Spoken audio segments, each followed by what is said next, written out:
All right, welcome to another episode. This particular episode, I want to talk about expectations. This is a really interesting area of our psychology and different areas of our life because it influences a lot of the various emotions that we experience. One of the biggest ones that we tend to experience is disappointment. And I find that disappointment is just that it's an unmet expectation. And so whenever I have conversations with clients or I've had to navigate this in my own life, I've found that whenever I've been wrestling with some particular emotion that's going on for me, that's a negative emotion, I can trace it back to a expectation that I was carrying about how the event, how the individual, or how I was going to show up or how it was going to unfold. And so I've spent a lot of time exploring expectations, my own and other people's expectations. And I find that whenever I give people the framework of understanding expectations the way I've come to understand them, it tends to be empowering. So I thought I might give it to you. Now, the best metaphor or analogy that I can give when it comes to expectations is using high jump. So, it's 2024. We've recently had the Olympics a few months ago, and you've got the high jump sport where you are running down the track and then you've got to jump over that high jump bar. Now, I want you to imagine for a sec that the best height that you can jump is 8 meters high. So every time you run down, you go to jump, and every time you jump, you'll hit the 8-meter mark. But the high jump bar is actually set to 8.5 meters, right? Which, forgive me for my US audience, I don't know what that is in feet, but it's relatively high. Just imagine that, right? So the actual distance or the height isn't important, but the number is. So you're jumping at 8 meters and you're looking at 8.5 meters, which is about a 2-foot difference between the two heights. And you jump, every time you jump, you hit 8 meters, but you've got the high jump bar set at 8.5 meters. Now, if you keep jumping and you keep falling under that bar, you're going to experience a range of emotions, typically negative ones. You will feel like a failure. You will beat yourself up. You will start to feel down. You'll probably even experience doubt and insecurity about your ability to perform. But then if I take that high jump bar and I drop that high jump bar down to 7.5 meters, which is about 2 feet lower than what you know you can jump because you know you can jump at 8. And then you start making a run for it and you make the jump and you keep making it over the bar. How do you think you're going to feel in those circumstances? You're probably going to feel confident, have a sense of self-belief, experience a sense of that you're able to perform and deliver, and even come away with a sense of trust. Now, in both situations, you were jumping at 8 meters.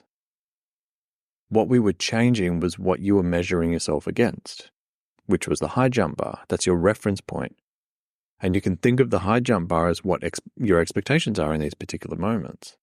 And so with expectations, we tend to be very rigid. Once we fix an expectation in place, we assume that ourselves, other people, and the world will conform to what our expectations are, and everything will just come to meet the high jump bar at 8.5 meters, if that's where we set it. But then life has a funny way of working and tends to not necessarily conform to our view of the world and has its own way of operating. And as a result, we then experience disappointment and maybe even frustration and anger because the experience is not conforming to the expectation that we set. And so it becomes a question of, well, you can't change the experience. You can't alter the experience in the way it's unfolding, but you can alter your expectation. So think of one as being rigid and the other one being malleable and flexible. What most people do is they try to adjust and mold and change the thing that is fixed. And fix the thing that is malleable and flexible, which is kind of ironic when you take a step back and go, wow, that's actually kind of obvious when you stop and think about it. But most people don't stop and think about it because they're too busy getting caught up in the frustration that they just want this fixed experience to shift and to change. So I'm going to do everything I can to manipulate it and try and overpower it and muscle it to get the result that I'm trying to get. And we see this in all areas of life. We see it in people's finances, where people won't change the way they spend, but they'll try and change how much money they earn rather than just living within their means. And then suddenly it provides a lot of wealth because they can save and invest the difference. And people will blame economic situations or circumstances rather than, you can't change the economy. An individual cannot change the economy as much as they'd like to think they can, but you can change the way you spend your money. You can change where you live. Sure, you can change where you work. You can also change what you buy or how much you buy or if you buy at all. And so the same is true when it comes to relationships. Too often people are trying to change somebody else relative to them rather than just working on their inner world and how they're perceiving a situation, how they feel about a situation. And the reason is it feels like the external person is the problem, but the internal issue is not a problem. And so, I'm going to do everything I can to try and change what I believe is the problem rather than change the way I see it or change how I'm approaching the circumstance. The list goes on and on. We see this with work dynamics. We see this with job applications. It shows up in so many different areas, including business. A lot of business owners will have expectations of the way things should go in the business, the way their team should perform, the way they think their team should be operating, what the team dynamic should be, what kind of revenue marks they hit and checkpoints they hit. And if they're not willing to alter their expectations, a lot of business owners that I've worked with and CEOs and top leaders, if they don't change their expectations, they experience a lot of frustration. And that frustration then starts to bleed through to their team. Their team pick up on it. And they take that frustration home and their family picks up on it. Or their partner might. So we see that expectations affect most people in all different areas of life. And so it becomes a question of, are you willing to be adaptable with your expectations? Now, most people's response to that is immediately no, especially if they're experiencing frustration. They don't want to change their expectation. They believe the circumstance needs to change to fit and conform to our expectation. But that just increases the level of frustration, disappointment, and then eventually that will turn into despair and apathy if you drag that out long enough. I don't see people getting a lot of value from being fixed and rigid with their expectation. What I do find, though, is people tend to experience a greater sense of fulfillment and gratitude when they're willing to alter and be flexible with their expectation. So my suggestion is to be adaptable. Be as adaptable as possible with your expectations, because you will find that the more adaptable you are, the more likely you are to find opportunities that most other people are overlooking. Because what happens is when you are fixed on what your expectation is and you're trying to force it onto the circumstances, you become so narrow-minded that you don't see the potential opportunity about how to navigate the obstacle.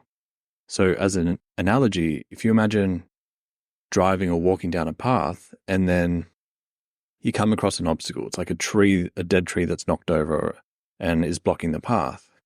If you become very rigid about this path being the only way to get to your destination and there is no other way, you start to develop tunnel vision in terms of the solutions that you see and the solutions that you don't see. And that has you very fixed and focused. And then that kind of leads into we could call it a scarcity mindset. There's a scarcity of options, a scarcity of solutions. And as a result, you just really narrowed in on it and you can't see anything else. Whereas if you're like, okay, that was unexpected, didn't see that one coming, certainly didn't plan for it. Let's take a step back and see what other options we've got. And then suddenly you're like, well, I could call a helicopter in to carry us past this and on to our destination. I could see if I can go and find a chainsaw and cut this thing up. I could call a fire brigade to come in and see if they can cut it up and get it off the road because that needs to happen anyway. And about 20 other different options that I'm not thinking of in this particular moment that probably exist, like climbing over it or taking the car back and walking instead. There are so many different options that you can think of when you're not attached to your expectation. So being adaptable allows you to think of opportunities that others don't. And maybe you've been in a situation where that's happened, where you've been working with others or somebody else, whether it's in your personal life or professionally, and you come up against an obstacle or a challenge, and then someone comes up with a great idea, which is the solution to the problem. It's not that that person has brilliant ideas, but it's more that they're not attached to the outcome, so they're more open to being flexible and adaptable with their expectations, which allows different ideas to come to them that may support them in finding a solution. And so they'll just, they'll kind of share things that come to them and they seem almost nonchalant about it, but the idea comes and it's a great idea and it actually solves the problem. That usually happens because there isn't this tunnel vision and being fixed on expectations and being caught up in the disappointment of it. The way some people interpret what I say here is that they decide to carry no expectations or have really low expectations. I hear it with a mixture of different people, and there's an interesting common thread that I see amongst all of them, which is they tend to be people that are bruised or wounded by some past experience where expectations weren't met by other people. And so they develop this belief, and you've probably heard variations of this in movies, where there's that character that's like, it's better to have no expectations at all so you avoid disappointment. MJ in the Spider-Man movies, the more recent Spider-Man movies with Tom Holland, sort of carries that attitude and that view on life, that it's best to have low expectations because people are just going to disappoint you, or having no expectations. And they tend to be a little bit bitter about life. I'm not about that. That's not a way to live, because what that's actually doing is it's expecting pain. You're expecting some kind of pain or disappointment. Even though they're saying consciously, I don't, what they're actually doing is they expect to be disappointed by people. So they're like, how can I reduce the possibility of them hurting me? It's by carrying no expectation. Meanwhile, unconsciously and subversively or subliminally, they are believing that they're going to experience some kind of pain. So the best thing you can do is not carry low or no expectations, because that's unrealistic. And in reality, I haven't found anybody that has zero expectations. And I've worked with some brilliant people in my career. The truth is, the most effective way to be and operate when it comes to expectations is to be flexible and adaptable with them. So if you do get hit with disappointment, instead of getting caught up on the disappointment, stop and reflect. Because the disappointment is just letting you know that you had an expectation that you weren't aware of. It's an opportunity for you to reflect, because that expectation was unconscious right up until the moment you experienced the disappointment. And then suddenly the disappointment is like the check engine light saying, hey, buddy, you've got an expectation you didn't realize you had. Maybe pause and reflect on that and ask yourself, what did you expect? What were you expecting in this situation? And be honest with yourself. Because you'll find that it's likely that your expectation is unrealistic and unfair. For example, one that I hear a lot when it comes to relationships is people expect their partner to just operate in a particular way because that's how partners should operate, and that's the expectation that they carry personally. But their partner grew up with a different set of circumstances, in a different household, with different relationship circumstances, and had a whole series of different relationships prior to you that have influenced them. So there's no way they could carry the same expectations as you. So your expectation is that they should be able to have the same expectations as you and deliver, and also read your mind about what those expectations are. And when you actually stop and think about it, you're like, oh, that's kind of unfair. Maybe if I just communicated that to them, then they'd get on the same page, and then suddenly it would be less frustrating. So when the disappointment kicks in, it's an opportunity for you to reflect. What is the expectation that I had? And how can I be adaptable or flexible with that? Because sometimes, actually a lot of the time, we don't realize that we're carrying an expectation in the first place, or even what that may be. The other thing I'll say about expectations is they tend to be a self-fulfilling prophecy.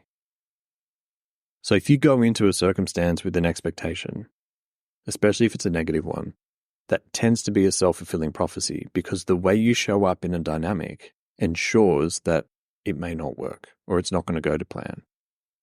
For example, if you think about a business opportunity or a job opportunity, and you're going into a meeting with the expectation that it's probably not going to go well, it's probably not going to end up it's not going to turn out great. You tend to show up in that dynamic and in the communication with a sense of defeat or deflatedness, maybe even apathy. And as a result, your counterpart, the people that you're working with in that situation, whether it's people interviewing you or it's people that you're trying to do business with, they pick up on that, just like you pick up on other people's vibe. And you may not necessarily be able to explain why, but something feels off. They will probably feel that way too. And as a result, you won't get the job or the business deal won't get closed, or they'll decide to go with somebody else simply because you were going in with this expectation. Well, it's probably not going to go that well anyway. So, let's just do this. Let's get this over with and it's done. And so you end up creating a reality that you were expecting to unfold. That's an expectation that becomes a self-fulfilling prophecy. So my suggestion is, again, to be adaptable. You could go into those circumstances saying, I'm having my doubts about whether or not this is going to work out. I don't necessarily have all the belief or trust that this is going to be a successful outcome, but I'm open to it. I'm open to this going in any particular direction. I'm open to this actually working because who knows? I don't know how this meeting is going to go. I can't predict the future, but I can show up. So again, it's being open with the expectation rather than it being fixed and rigid and directional. And so that tends to, whenever I've suggested somebody show up to an interaction like that, that tends to lead to some kind of surprise where they go in with this open expectation and then things actually unfold in a really empowering and quote unquote successful way for everybody involved. And it surprises them. They come out going, I can't believe that actually worked. It's not because I did anything other than suggested that they be open. And because they were open, they showed up with a different sense of energy and they showed up with a willingness to find a way to make it work, which led to there being an outcome that everybody was on board with. So don't allow your expectations to become self-fulfilling prophecies. Allow yourself to be open. Explore different possibilities because you never know which way it's going to go. Now, lastly, when it comes to expectations, this one's really important, which is why I saved it to the end. It's a tool that I use, and I very creatively come up with a brilliant name to describe this tool. I put a lot of time into this. I'm joking. I call it the expectation conversation. Now, this is a tool I've given clients for many years because it served me really well. And that is having a conversation about expectations with other people that you're dealing with. Because what can happen is other people may try to set the expectation of you. And you also have expectations of the opportunity or that individual. And the issue is that most people don't communicate these expectations to one another. And so if that's not being communicated, that leaves a lot of blanks to fill in. And we tend to fill in blanks with assumptions and imagination. And those blanks that we fill in with assumptions and imagination tend to come from our past. Some past experience that's not even related to this individual, that has something to do with somebody else under a different context, but we take that experience and we project it into this scenario, assuming that it's all accurate. And all of that happens between everybody involved simply because expectations weren't communicated. So when you have an expectation conversation, it can be really empowering for everybody. What it looks like is, for example, years ago when I was working for somebody else, they would come to me with, can you get this done? Giorgio, can you get this done? And I kept becoming this resource of, this was something new that we wanted to try. We want to give it to you.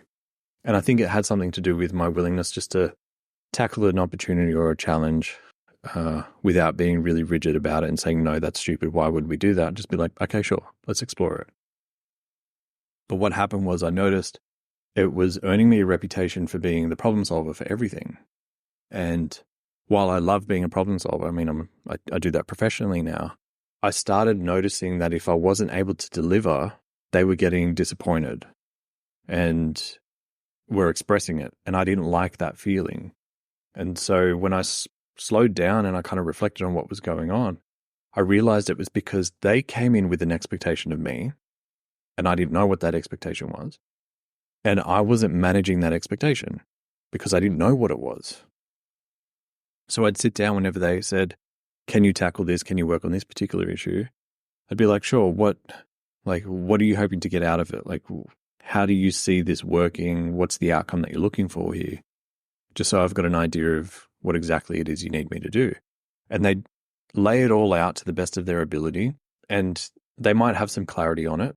Other times they'd be like, I actually don't know. I want you to give it a go and we'll see how it unfolds from there. So their expectations were really vague and nebulous. And so whatever answer they gave me, I'd quickly reflect. It'd only take me a second, and I'd do a quick gut check and say, is that something I can deliver on based on what I know about myself? Not with arrogance or pride or hubris, but a genuine sense of reflection of and self-awareness. Do I know that I can actually deliver on that? Have I delivered on something like that before? And if it was something that I was able to deliver on and I knew I could, I'd be like, sure. I knew it might take me 3 days. I'd tell them, give me a week, and I'd be able to execute on that. Does a week work for you? And by asking them that question, I'm getting an understanding of what their expectation is from a timeline standpoint. And so I'm doing everything I can to extract my understanding of all their various expectations so I can address each and every one of them and set them. So instead of them being set for me, I'm setting them and managing them. And if they're turning around saying, no, a week's no good, I need you to do it by the end of today, and I know I can't get it done by the end of today, I will then respond with, well, I can do my best. I'm expecting it to take, if I push, 3 days, maybe 2, but I don't believe that I can deliver this in a day. I didn't say that's not possible. It can't be done in a day. I would take ownership of it and say, I don't believe that I can deliver that in a day, especially to the kind of quality that you would expect of me. And so what I'm doing is I'm setting the expectation of what they have from me or what they want from me, which then empowers them because I'm giving them the opportunity to say, okay, well, if you can't do it in a day, I'll give it to somebody else that can. And I'd be like, no harm, no foul. I wasn't judging myself for that. Or they'd say, you know what, we'd rather the quality that you output on that, so we'll wait. Take the 3 days you need, see how you go, and keep me updated as you go. And so by getting an understanding of what their expectations are, simply by asking the question, what are you expecting of me in this situation? And then doing a gut check, can I deliver on that? Then I would tell them if I can, look, I'm confident I can deliver on that. I think I can deal with it, and I'll do my best to nail it in this time frame. I'd say, I don't believe that I can actually deliver on that, either because I don't have the skill set to deliver on what they're asking for, or it's an issue of time. And I'd address whatever specific challenge or hurdle that I'd see myself facing. And as a result, they appreciate it because they're getting clarity from me before anything has been started. We're talking about a 10-minute conversation maximum. But that 10-minute conversation is saving a huge amount of time later and frustration and potential disappointment with all parties involved because it's all been addressed up front. And now, this is really important too. When it comes to expectation conversations, it's not one and done. You don't just have one and you're like, okay, cool, we're all set. Because once things get moving and you start kind of working on whatever it is, or time starts to pass, if it's expectations within a relationship, expectations change because we as individuals change. So in a relationship, the longer you're together, the more you evolve and grow, typically, as individuals. And so as a result of your own evolution and growth, your expectations will change, especially if you're working on yourself, which if you're here, you're somebody that does. So as your expectations change, your partner or your counterpart, if it's your boss or manager or something like that, their expectations have been set based on some past conversation you've had, the very first expectation conversation, which is great because you can point back to that conversation and say, remember when I set that expectation? But if you haven't updated expectations as things have unfolded, then the last conversation they've had with you is the last expectation that they've been set with. And so they're still carrying their old outdated expectation and you haven't updated them saying, hey, this is actually taking me longer than I expected, or this is taking me a lot less time. And I found a really efficient way to get it done in half the time. And so updating expectations is really important as you go, which is just by having expectation conversations on a regular basis. In fact, my wife and I do it at least once every quarter. Not on the same date, like it's not a quarterly meeting, but at least every 3 to 6 months, we're having a conversation where we're seriously just sitting down and going like, how are you seeing the relationship? How are things going for you? Is it still meeting your expectations? Are your expectations changing of me, of our marriage, of our family? And sharing that and being open without judgment, because I want to make sure that the expectations are up to date and they're not expectations that we're still carrying from before we got married.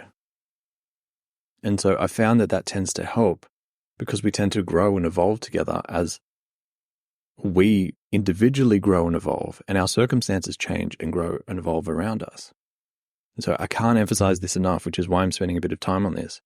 Expectation conversations can completely change the dynamic and empower everybody that's involved.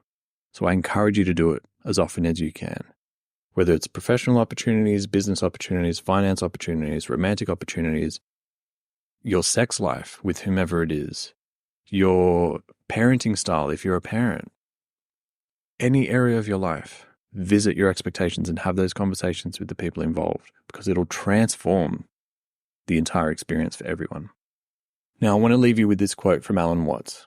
It comes from his book, The Wisdom of Insecurity. And he says here, when each moment becomes an expectation, life is deprived of fulfillment. And I wholeheartedly agree with that.